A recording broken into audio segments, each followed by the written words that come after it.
So I was watching Fox News yesterday. I came across Bill O'Reilly's show. He had on Bernie Goldberg, and I noticed something.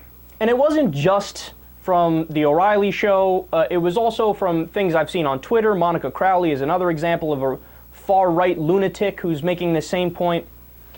Their new outrage is, did you know Obama went golfing and Kerry was on his yacht when Cairo was ousting Morsi? Ah, the har.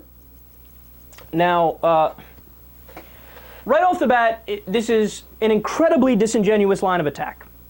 Because, look, the argument is, why is he taking a vacation? There's important stuff going on in the world. Right.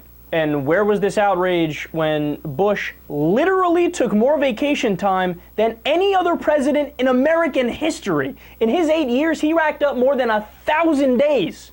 And by the way, there's only 1,000 articles written on this as well. But under Bush, and I'm not kidding, I was reading a quote on this from Crooks and Liars earlier. The argument was, from Fox News, yeah, no, see, what the president needs to do, he needs to have time to relax, to have a crisp mind, to make good decisions. So the resting time is perfect and it's good, and it's actually better than if he were in the Oval Office. So why does that not apply to Barack Obama?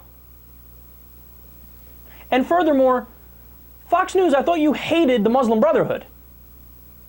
So the Muslim Brotherhood was getting ousted in Egypt. Shouldn't you be doing cartwheels? Shouldn't you be excited? The Muslim Brotherhood is being ousted in the most populous Muslim country in the world? And what do you want Obama to do? Could you imagine they're like, okay, get Obama into the Situation Room. All right, we're going to fly him on Air Force One to Egypt. We're going to give him a pitchfork, and he's going to ward off the millions of protesters calling to oust Morsi. Hey, you guys, stop it. Stop it. I say stop it. Again, I don't understand the argument. And since when did Republicans care about what happens in Cairo? Look, they never did and they never will, and the reason why I'm talking about this is because there's so many legitimate things to go after Obama for. I do it all the time on this show. He's horrible on civil liberties, he's shredded the Fourth Amendment, he's continued the Bush foreign policy in many ways.